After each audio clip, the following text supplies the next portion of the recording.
A year and a half after the BMW i3's German debut, this innovative electric car will now be available for car sharing. An initial 100 cars will be added to the DriveNow fleet in 3 major German cities.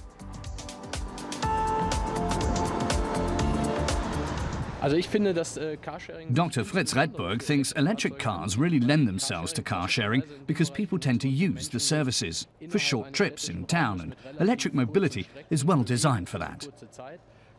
He believes car sharing gives people the opportunity to test e-cars out without actually buying one, which will increase people's acceptance of the whole electric mobility technology. It's a way of spreading awareness exponentially. Although he wouldn't say it's a total solution, it's a big step in the right direction. Over the past 2 years in Berlin, DriveNow has put 40 converted electric 1 Series BMWs into service. An average of 3,000 people a month made use of them. Over 60,000 customers used the BMW Active E, travelling a total distance of more than 1 million kilometres, and that figure is set to rise in the future.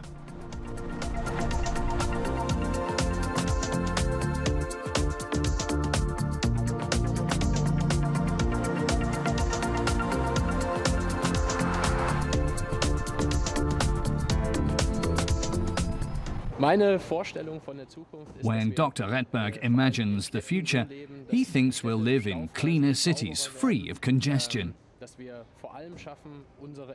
And we'll take our energy from renewable sources. He also hopes our cars, public transport, energy for our homes, factories and much more will be free of CO2 emissions. To begin with, 100 BMW i3 cars are due to go into service in Berlin, Hamburg and Munich. Another 300 will be added over the course of the year. Now, with their Active E, BMW has collected enough experience to set about combining electric power and car sharing. But while the automakers provide the technology, they still need political support.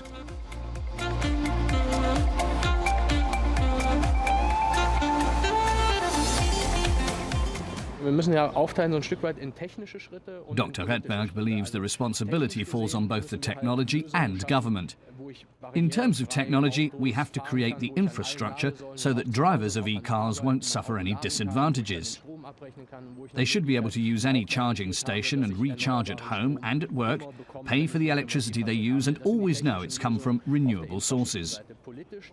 But he thinks government also has to show the will for Germany to want to be the leading market for electric mobility. And that will mean financial support, whether that's a purchase incentive or some form of special tax break. He points out Scandinavia as an example where e-car buyers get a refund on VAT. He warns us, though, that we should bear in mind that certain measures can backfire. For example, in Oslo, people with electric cars are allowed to use the bus lanes, but this led to the bus lanes becoming congested. He reminds us that we need to think about the consequences, but we'll need a political solution if we want more electric cars on the market. Das heißt, man muss sich schon Gedanken machen, was aus ist, aber wir werden eine politische Lösung brauchen, dass wir mehr E-Fahrzeuge auf den Markt bekommen. The i3 is not allowed to use the bus lanes in Germany, but the satellite navigation does store information about the timetables and routes of the buses and will offer you the option to hop on to public transport if it's available.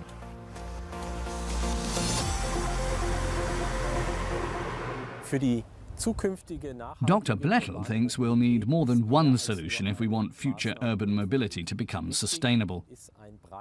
He says it's important to have an extensive, well-connected and convenient system in place for customers, which also includes public transport, bikes and walking. But he says it should include electric vehicles like the i3, the car-sharing service DriveNow and innovative park and charge services like ParkNow and ChargeNow. Park- und Ladeangebote wie ParkNow und ChargeNow. And if you want to try DriveNow and the BMW i3 for yourself, there's no need to worry about breakdowns. In Berlin alone, there are 185 public charging stations where vehicles can park and recharge. And if the i3's battery charge falls under 20% and there's no charging station in sight, a DriveNow employee will bring you to one. But on average, DriveNow customers travel less than 60 kilometers, which the i3 should manage even during winter.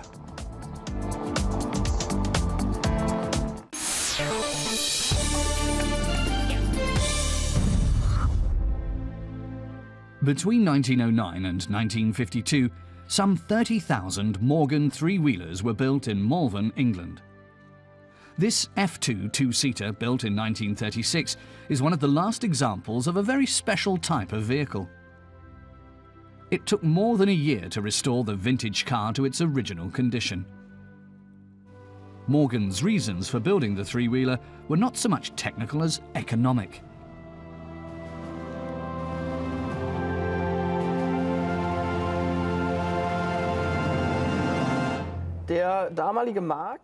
Jens Stover from a Morgan dealership in Düsseldorf explains that back then, vehicle tax made driving a four-wheeled vehicle very expensive in England. But there was the option of registering a three-wheeled vehicle as a motorcycle. That made mobility much more affordable for young families. Mobilität für junge Familien erschwinglich durch eine viel niedrigere Kraftfahrzeugsteuer. Since 2012, this piece of automotive history has returned in the form of a new model. For Jens Stover and the many other three-wheeler enthusiasts around the world, it's a special comeback. Despite the modern technology under the hood, drivers can feel like they're sitting behind the wheel of a rolling time machine. Where else can you putter down the road in such style?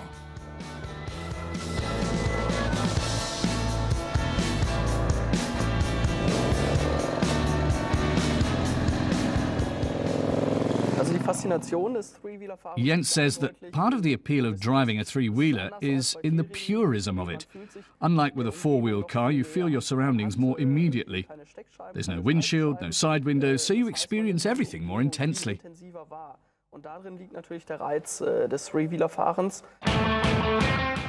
Some things never change. Morgan has been building vehicles for more than 100 years. And even today, all its products have one thing in common. They're made by hand.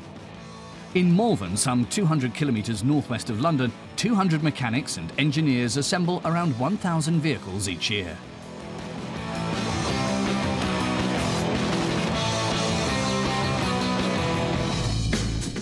The S&S V2 engine has 82 horsepower. Its 5-speed transmission is from the Mazda MX-5. Weighing only 525 kilograms, the Morgan reaches a speed of 185 kilometres per hour. But this snazzy set of wheels isn't a budget option. It costs upwards of €42,300. But it does come with an exciting bit of automotive history. Jens Stover explains that Morgan started making three-wheelers in 1909, and they were so popular the company decided to make more.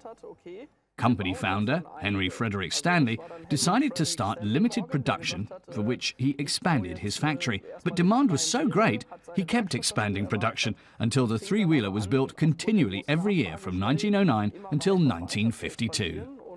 Zu guter Letzt wurde dann der Three-Wheeler von 1909 bis 1952 gebaut, immer durchgängig. In Germany, the Vehicle Licensing Authority classifies three-wheelers as neither cars nor motorcycles, but as a separate class of their own. The Morgan's driving quality is nothing to sneeze at, even on turns. In the past, people in Britain even took part in motorsports with the three-wheelers.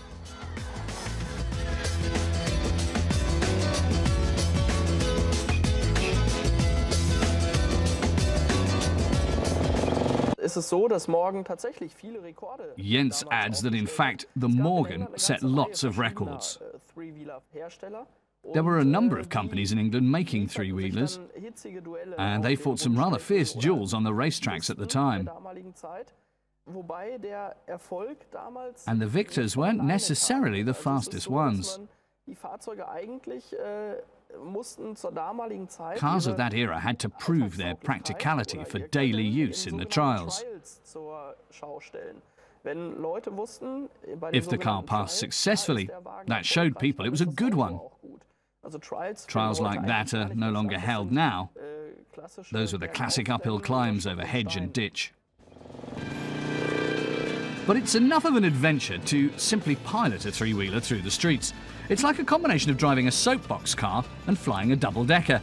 The lack of a windshield means you're likely to have to pick bugs out of your teeth, and if it rains, you're out of luck. It's a truly authentic driving experience.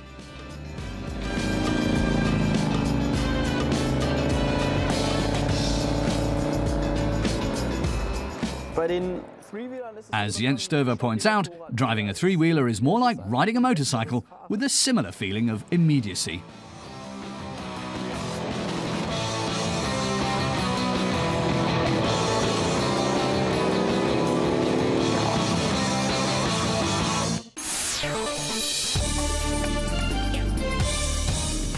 Once again, after 5 years in development, Honda is bringing out a sports car version of the Civic. Like the regular version, the new Type R has front-wheel drive. The real difference is under the hood, in the form of a newly designed 2-litre four-cylinder turbo engine, putting out 228 kilowatts. That propels the Civic Type R from 0 to 100 kilometers per hour in 5.7 seconds. In Germany, the sporty Honda starts at exactly 34,000 euros. Magna has always been known mainly as a supplier to the automotive industry, but ever more car makers seem confident enough in the Austrian company's 100 years of experience to have it build entire vehicles. Magna has manufactured a total of 22 models for various makes over the years, adding up to some 2.5 million units. Now Magna has landed a contract to build some well-known British models at its plant in Graz.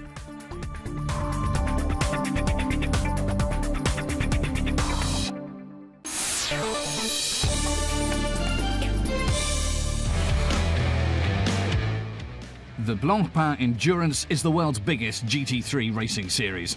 The 3-hour race on the Nürburgring's Grand Prix track is a procession of sports car legends. Mark Henerici of ADAC explains that the Blancpain Endurance series is based on the GT3 regulations. The series was launched in 2006 and has been quite successful because it includes many concepts. Even if it has to be adapted to the regulations, any car relatively close to the production model can enter, so they don't have to be built from scratch. Britain's luxury make Bentley has a long racing tradition. Walter Owen Bentley founded the company in 1919. He was a passionate racer and drove home victories in several races. The tradition has been carried on by the Bentley Boys, a group of young men from well-to-do families who could afford to buy the Bentley cars and finance their races, mostly out of their own pockets.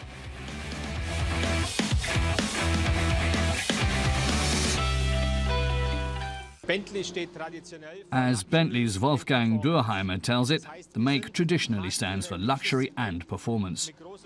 It's a market leader in the luxury segment, far ahead of its competitors. Since its beginnings, Bentley has put the emphasis on performance. The Bentley Boys have achieved sensational times with the cars provided by the company on some of the world's most challenging tracks. That's helped to build up Bentley's legend in motorsports.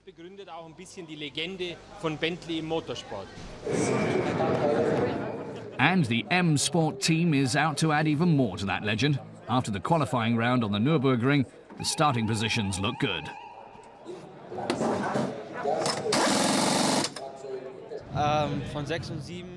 Bentley race driver Maxi Buch says their strong point is distance. If they get off to a good, clean start and keep up for the first 1 or 2 laps, everything ought to come together nicely. Once the cars are off and running, they fight one another for every single centimetre.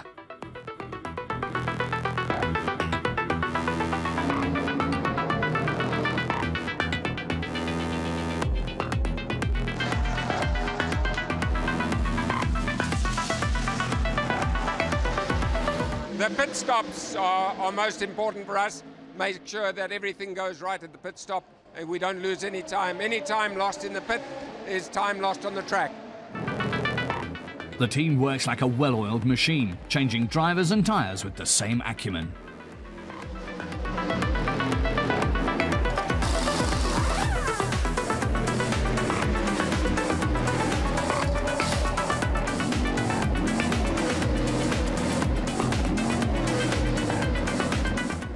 The race goes well for the Bentley Boys. The cars run lap after lap, edging ahead with each one. Finally, it comes down to a hard-fought duel between the GT Academy team's Nissan GT-R and Guy Smith for second place.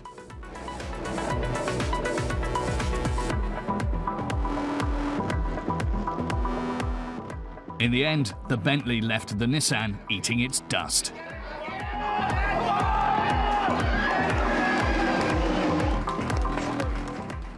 The Bentley boys won their spot on the podium, with Guy Smith, Andy Meyrick and Stephen Kane taking second place.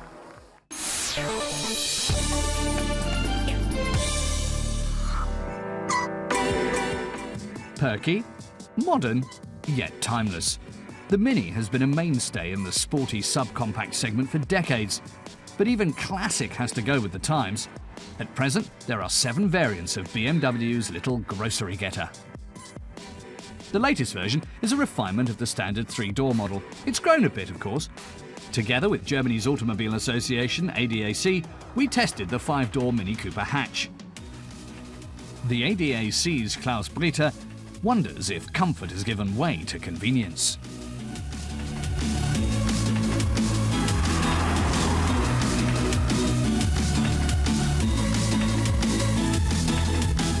The typical go-kart feeling is still noticeable in the 5-door model, owing to the very direct and tight steering and the stiff suspension. On long rides, that results in a loss of comfort. The engine sounds quite pithy, but also a bit loud in the interior. That's no wonder, because the car is powered by a 1.5-litre turbocharged gasoline engine with only 3 cylinders. 100 kilowatts and a maximum torque of some 220 Newton-meters is not a bad rating for the little engine that could. The Mini Cooper sprints from 0 to 100 kilometers per hour in 8.2 seconds.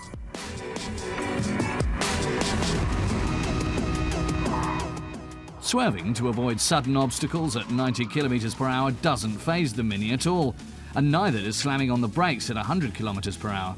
The Mini comes to a standstill after a respectable 34 meters. Small car, small engine equals a small bill at the pump. That formula actually works here. Using the ADAC eco-test criteria, the new Mini Cooper consumes some 5.5 litres of premium per 100 kilometres. The manufacturer had actually promised 4.7.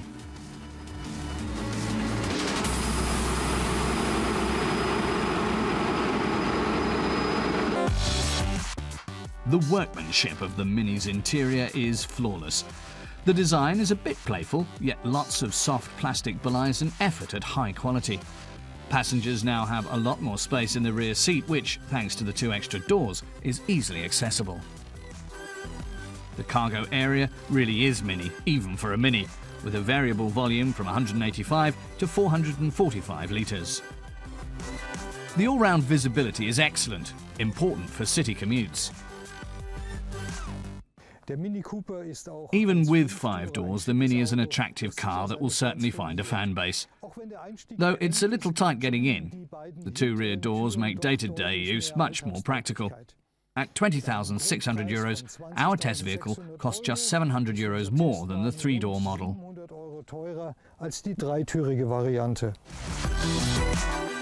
A worthy investment, especially since driving performance is on par with its little brother.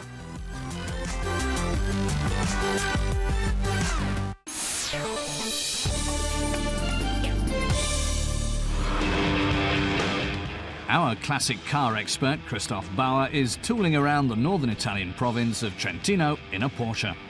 On the virtually empty roads of the plateau of L'Aveyron, he finds it hard not to fall in love with the 911 Targa.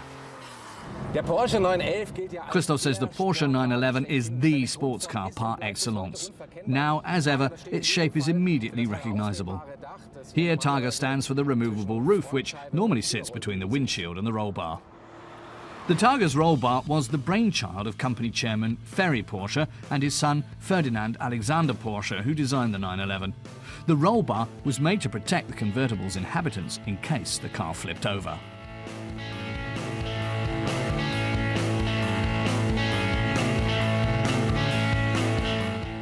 But its appearance drew mixed reactions. Some even joked the Targa's brushed Nirosta steel roll bar reminded them of pots and pans and had them reaching for their dishcloths. Still, over a quarter of the 911s produced at the time were Targas.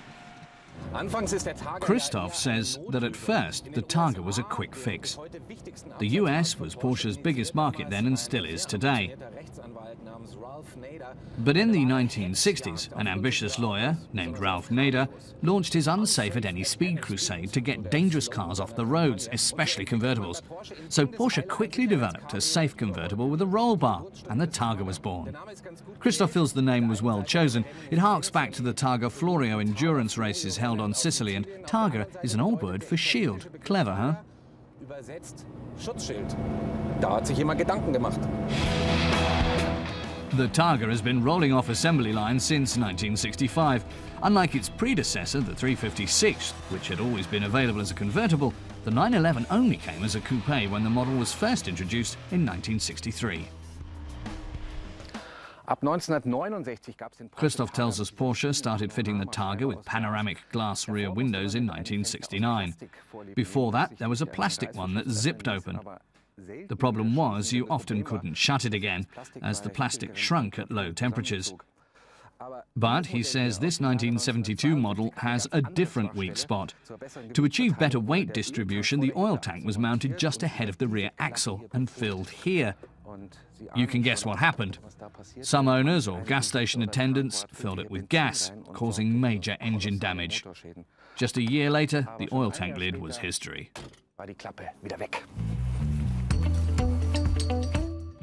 Its harmonious shape has made the Porsche 911 one of the world's most beautiful and timeless sports cars.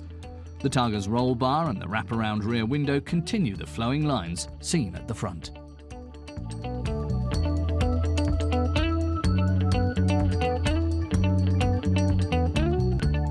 With its centrally placed tachometer, wings that are visible from the driver's seat, and ignition to the left of the steering wheel, the Targa boasts all the classic features of a 911. Not to mention its rear engine, a Porsche trademark.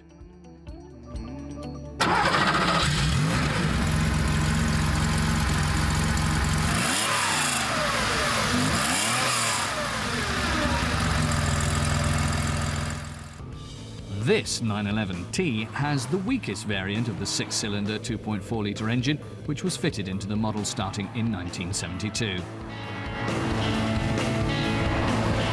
130 PS. Christoph says these days 130 horsepower sounds more suitable for a family car than a racy sports car. But not here, as this is a Porsche after all. The engine revs willingly and accelerates quickly, going from 0 to 100 kilometers an hour in just 10 seconds. And it can hit 200, so you can still drive it with confidence today. Das heißt, damit ist man auch im modernen Straßenverkehr noch souverän unterwegs. Even the highway police appreciated the car's combination of fresh air and driving performance. The 100,000th Porsche ever made was a 912 Targa, equipped with a blue light for the police of Baden-Württemberg. Christoph says fans swear the 911's handling is second to none. The rear engine delivers endless amounts of traction, making frills like power steering and ESP superfluous. He calls it the perfect recipe for endless driving pleasure. But compared to modern 911s, cornering stability is limited. So when you enter a curve quickly and suddenly take your foot off the gas, the rear end can slide out. Then you must quickly countersteer to get back on track. But such driving challenges and the inimitable throaty sound of the air-cooled boxer engine are the ingredients that have made the classic 911 such a success story.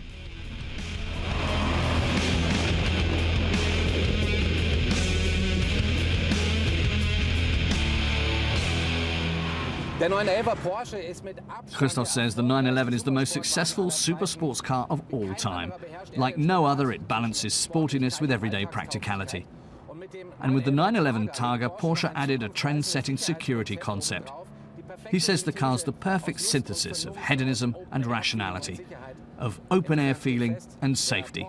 And that makes the 911 Targa a true milestone in automotive history. In 1982, another Porsche started to give the Targa a run for its money, the 911 convertible. After a 16-year break, the sports car maker returned to making open-top vehicles without roll bars. Still, the Targa remains in Porsche's lineup to this very day.